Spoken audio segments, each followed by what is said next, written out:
ಪಂಜಾಬ್ನ ಪಠಾನ್ಕೋಟ್ ಏರ್ಬೇಸ್ ಮೇಲೆ drone attack. ಪಾಕಿಸ್ತಾನದಿಂದ ಮತ್ತೆ ಡ್ರೋನ್ ದಾಳಿ ಭಾರತದ ವಿರುದ್ಧ ಮುಂದುವರಿತಾ ಇದೆ. ಆಕ್ಟಿವ್ ಆಗಿದೆ ಏರ್ ಡಿಫೆನ್ಸ್ ಸಿಸ್ಟಮ್. ಪಾಕಿಸ್ತಾನದಿಂದ ಬರ್ತಾ ಇರುವಂತಹ ಡ್ರೋನ್ಗಳಾಗಿರಬಹುದು, ಮಿಸೈಲ್ಸ್ಗಳಾಗಿರಬಹುದು, ಆಕಾಶದಲ್ಲಿಯೇ ಹೊಡೆದುರುಳಿಸುವಂತಹ ಕೆಲಸ ಆಗ್ತಾ ಇದೆ. ನಿನ್ನೆ ಪ್ರೆಸ್ ಮೀಟ್ನಲ್ಲಿ ಭಾರತ ಸರ್ಕಾರ ಕೊಟ್ಟಂತಹ ಮಾಹಿತಿಯ ಪ್ರಕಾರ 400 ಡ್ರೋನ್ಗಳ ಅಟ್ಯಾಕ್ ಆಗಿತ್ತು ನಿನ್ನೆ ಒಂದೇ ದಿನ.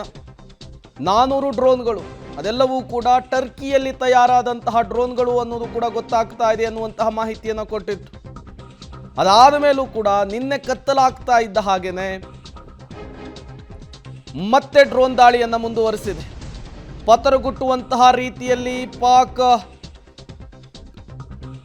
ಪಾಕ್ ವಾಯುನೆಲೆಯ ಮೇಲೆ ಭಾರತ ನಿರಂತರವಾಗಿ ದಾಳಿಯನ್ನು ನಡೆಸ್ತಾ ಇರುವಂತಹದ್ದು. ಭಾರತದ ಮೇಲೆ ದಾಳಿಯನ್ನು ತೀವ್ರಗೊಳಿಸುವ ಬಗ್ಗೆ ಪಾಕಿಸ್ತಾನ ಸವಾಲನ್ನು ಕೂಡ ಹಾಕಲಿಕ್ಕೆ ಮುಂದುವರಿಸ್ತಾ ಇದೆ. ಮತ್ತೆ ಹುಚ್ಚುತನವನ್ನು ಪ್ರದರ್ಶನಕ್ಕಿಟ್ಟಿದೆ ಕುತಂತ್ರಿ ಪಾಕಿಸ್ತಾನ ಅನ್ನೋದು ಗೊತ್ತಾಗ್ತಾ ಇದೆ.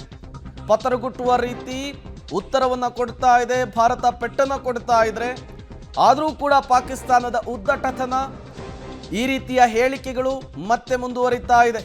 ಭಾರತದ ಮೇಲೆ ದಾಳಿಯನ್ನು ತೀವ್ರಗೊಳಿಸುವ ಬಗ್ಗೆ ಪಾಕ್ನ ಸೇನಾಧಿಕಾರಿ ಸವಾಲನ್ನು ಹಾಕಿರುವಂತಹದ್ದು.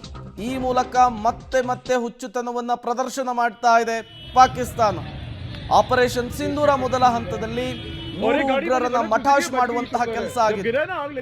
ಈಗ ಆಪರೇಷನ್ ಸಿಂಧೂರ ಮುಂದುವರೆದಂತಹ ಕಾರ್ಯಾಚರಣೆ ಈಗ ಪಾಕಿಸ್ತಾನದ ವಾಯುನೆಲೆಗಳನ್ನು ಟಾರ್ಗೆಟ್ ಮಾಡಿಕೊಂಡು ಮಿಸೈಲ್ಸ್ಗಳ ಮೂಲಕ ಧ್ವಂಸ ಮಾಡುವಂತಹ ಕೆಲಸ ಆಗಿದೆ. ಹಿಂಗಿದ್ರೂ ಕೂಡ ಪಾಕಿಸ್ತಾನ ಬುದ್ಧಿ ಕಲಿತಂತೆ ಕಾಣಿಸ್ತಾ ಇಲ್ಲ. ಇದಕ್ಕೆ ನಾವು ಪ್ರತಿದಾಳಿಯನ್ನು ಮಾಡ್ತೇವೆ, ಭಾರತದ ಮೇಲೆ ಅಟ್ಯಾಕ್ ಮಾಡ್ತೇವೆ ಅನ್ನುವಂತಹ ಸ್ಟೇಟ್ಮೆಂಟನ್ನು ಕೊಡ್ತಾ ಇದೆ. ಹಾಗಾಗಿಯೇ ದೊಡ್ಡ ಮಟ್ಟದ ಪೆಟ್ಟನ್ನು ಕೊಡೋದಕ್ಕೆ ಭಾರತ ಕೂಡ ಈಗ ರೆಡಿಯಾಗಿರುವಂತಹದ್ದು ಪಾಕಿಸ್ತಾನಕ್ಕೆ. ಈಗಾಗಲೇ ಪಾಕಿಸ್ತಾನದ 4 ವಾಯುನೆಲೆಯ ಕೇಂದ್ರಗಳನ್ನು ಟಾರ್ಗೆಟ್ ಮಾಡಿಕೊಂಡು ಅಲ್ಲಿಗೆ ಮಿಸೈಲ್ಸನ್ನು ಹಾರಿಸಿ ಉಡೀಸ್ ಮಾಡುವಂತಹ ಕೆಲಸ ಆಗಿದೆ ಭಾರತೀಯ ಸೇನೆಯ ಕಡೆಯಿಂದ. ಮತ್ತೊಂದು ಕಡೆ ನಿರಂತರವಾಗಿ ಡ್ರೋನ್ ಬರ್ತಾ ಇದೆ ಪಾಕಿಸ್ತಾನದಿಂದ, ಅದನ್ನು ಹೊಡೆದುರುಳಿಸುವಂತಹ ಕೆಲಸ ಆಗ್ತಾ ಇದೆ. S-400 ಏರ್ ಡಿಫೆನ್ಸ್ ಸಿಸ್ಟಮ್ ಮೂಲಕ ಪಾಕಿಸ್ತಾನದಿಂದ ಬರ್ತಾ ಇರುವಂತಹ ಮಿಸೈಲ್ಸ್ಗಳಾಗಿರಬಹುದು, ರಾಕೆಟ್ಗಳಾಗಬಹುದು ಅಥವಾ ಡ್ರೋನ್ಗಳೇ ಆಗಿರಬಹುದು, ಎಲ್ಲವನ್ನೂ ಕೂಡ ಆಗಸದಲ್ಲಿಯೇ ಹೊಡೆದುರುಳಿಸುವಂತಹ ಕೆಲಸ ಆಗ್ತಾ ಇರುವಂತಹದ್ದು.